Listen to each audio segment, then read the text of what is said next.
Hi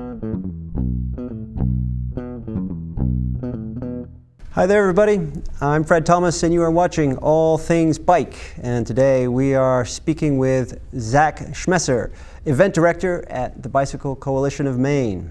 Zach, welcome to the show. Thanks, Fred. Thanks for having me. Anytime. Yeah. So tell us, what is Bike Maine? So Bike Maine is a week-long bicycle event put on by the Bicycle Bicycle Coalition of Maine. Travels to a different part of the state each year, and it is a celebration of Maine's people, places, culture, and food, all while raising the profile of bicycle tourism in Maine and the profile of the Bicycle Coalition of Maine. Wow, wow. So, and it's a fully supported thing. It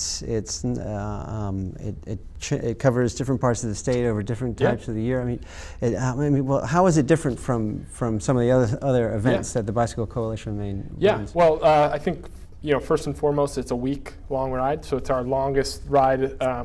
And the other events the Bicycle Coalition of Maine does primarily stay fixed in the same spot. When this event started, the primary goal of it was to bring attention to some of the lesser-known parts of the state. Coming up on our 5th event has allowed us to move away from the coast this year. There will be no coast in this year's ride, which initially was a draw. And now folks come back because of the reputation of it being a really high quality, fully supported ride. And where is it going this year? And maybe where has it been in the past? You said mid-coast, but where's it going first? This year we're starting in Skowhegan, outside of Waterville, west of Waterville. Then we're heading back east to Pittsfield, and then back west again to Kingfield, to Rangeley, where we'll have a layover day. We have a layover day every year in a different community, and then on to Camp Wakila, which is a summer camp in Hartford outside of Lewiston, and then to Farmington for our last night before we head back to Skowhegan. Wow. So you start. So it's a loop. We try and do a loop every year to make the logistics a little easier for folks who are coming and going from wherever. They can get back. And we've been just about everywhere in the state. Last year we were in down east Maine, Washington, and Hancock counties. We started in Kittery the year before that, started and ended in Kittery. Our very first ride started and ended out at Orono. And we're committed to hitting every part of the state before we double back and repeat any communities or parts of the route. Yeah, that's fantastic. I mean, it sounds so much like the Tour de France, right? I mean, that can't help but making that Tour de France for the amateurs. That's so it's meant to be a vacation, not a race. That's it's just a ride. There you go. Well, what are the participants like? Or where are they from? And are they We've had riders from 37 states, and I think we're up to 7 different countries that have come to Maine to ride with us. The average age this year is about 50, so it tends to be their past Tour de France performance. So you don't have to worry about keeping up. Over the hill. All different walks of life, all different professions, all different types of cyclists and people, all walks of life. So it makes it a lot of fun. That's great. And I mean, are they bringing their own bikes, or do they rent their bikes? Some will bring their bikes depending on where they're coming from. Some will rent bikes locally, So and then when they turn up, are they apprehensive? Because what you just described, the route this year, it's got a lot of hills in it. So are they nowhere in Maine is it really flat, and this year's ride was named Pathway to the Peaks, and for good reason. There are no pathways over the peaks, to the peaks, and through the valleys. But this year's ride is a little less elevation gain than last year's ride when we were in Washington and Hancock counties, which you would think would be flatter. But all of Maine is rolling hills. It's all hills. I think I saw 16,000 feet of climbing. Over the course of the week. Wow. So are the participants, have they been training, or do they turn up and sort of run out of gas? They're supposed to be training. So, but with anything, people come up in various shapes and conditions. We put out a recommended training guide for riders to be doing kind of all summer leading up to. And the great thing about the ride being in September is that hopefully wherever they've lived, they've had all season to train. They've had a good summer. If it's been like here in Maine, they've had good summer of training. Weather. Yeah, exactly. Yeah, we average about 55 miles a day. So with a decent amount of training and base, you can roll up in September and be in great shape. You'll be fine. Yeah. Well, elaborate about the support aspects and the meals and the accommodation and those things. So it's primarily a camping tour, which is included in the base price of registration. But we have a camping hotel option Maine. We work with a vendor to transport people to and from their hotels to our villages, which we call our campsites. And then we have a kind of a deluxe camping option called our tent and porter service for a premium, where we'll set up and take down your tent for you, and you arrive with your bags waiting for you inside your doorway. So you don't have to carry, when you're riding, you don't carry your camping gear. All the gear goes on a luggage truck and gets transported to the next community. So when you arrive, your bags are there.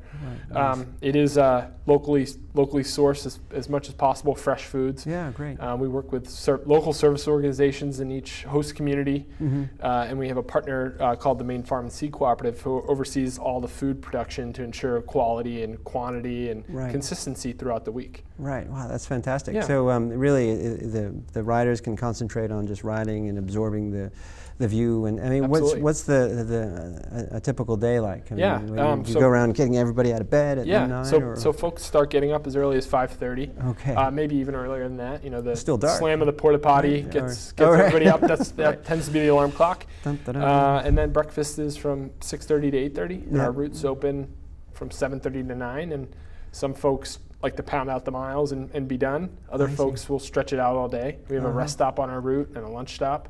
And depending on the length, maybe an afternoon rest stop. And there's points of interest to see along the route, and we encourage folks to stop and smell the flowers or check out the views or interact in the local community we may be riding through on that particular day. That's great. So you can take the slow pace, or if you wanted to extend the route and make it a 90-mile ride, you could do that too, so long as you're back at the camp. Yeah, we try and keep people on the set route for that day. We do have extension options for folks to add some miles on. Or you just do it twice. Yeah, or you do it twice if you're super ambitious. Well, tell us before we move on. You've got this thing called the Bike Maine Village. Just describe that. It's a rolling village. So we bring in showers and porta potties and beer garden and coffee and all the comforts of home, minus your own bed. And it springs to life each day. We take it down in one community and move it on to the next community. In about a 5-hour span, it goes from one place to the next, and it's all set up. And then riders start to roll in around 1 o'clock, and all of a sudden it's bustling and moving around just like it was the night before, and just in a different location. In a different location, and it's fantastic. And how many people are we talking about? We have 400 riders who are going to be riding with us this year, and about 75 volunteers and support staff. Wow! So people go out to Skowhegan or not Skowhegan, but Farmington, for example. They'll be the village will be just outside of Farmington. Yeah, we're going to be staying right on Prescott Field, that's owned by the university, and one of our goals is to really connect with the downtowns of these communities to get people down there for economic impact reason, but also to give riders a reason to want to come back to visit these communities. There's that hook once they see, they won't have enough time to see everything in a community, but that 3 or 4 hour period in the afternoon gives them a chance to kind of have the sampler and then say, oh, I want to go back to that community and bring my family. Bring my family. A great donut shop. Well, tell us about the economic impact aspects of it and some of the grants that the coalition does. So last year, so when we started the ride, we had 250 riders, and we've grown to 400. Each year we do a survey and we measure the economic impact through reported rider spending. Last year our riders reported spending about $1,000 a person during the course of the week, coupled with the money that we've spent in the local community for food and for meals and with service organizations. We had a direct economic impact of $626,000, which brought our total since inception 5 years ago to just over $1.7 million. Wow. And we're really looking at just 4 weeks of this event that's happened. And so we're pretty pumped about that, and the money that bicyclists bring into the communities that we stay in. Yeah, I mean, it makes a big difference. It trickles down through the whole economy, and it does. And people in those communities, I guess they remember it and they welcome you back. And one of the important things, the mission of the coalition is to make Maine better for bicycling and walking, and through this event, we're able to open eyes around bicyclists and maybe the next time somebody sees a bicyclist on the road, they'll remember that economic impact piece and welcome those cyclists back into the communities. Yeah, so that's fantastic. So the mission, it's not a charity or a cause of some sort. It's awareness of cycling. Yeah, I mean, it's to make the state better for biking and walking, and so the proceeds from the event go back to supporting that mission and a number of the different programs that we're doing to kind of elevate Maine as a really bicycle and pedestrian friendly state. Right. I mean, is there anyone else doing this? It sounds like something very we're unique. the leading organization in the state of Maine, the Bicycle Coalition. But I mean, anywhere else in the country? I mean, I've never heard. I mean, so Bike Maine, the concept of Bike Maine is modeled off after other successful rides in other parts of the country that have been going on for 30 years. In terms of becoming bicycle and pedestrian friendly, there are other states who are doing similar things. Yeah. Well, what's the next step? I mean, you've almost been around the state. Yeah. Is there another aspect? Are you going to the mountain bike community or the gravel road or well, we're going to grow the event a little bit more next year for 2018, and there are still some parts of the state that we haven't gone to. We're going to announce the 2018 region of the state that we're going to be traveling on the last day of this year's Bike Maine.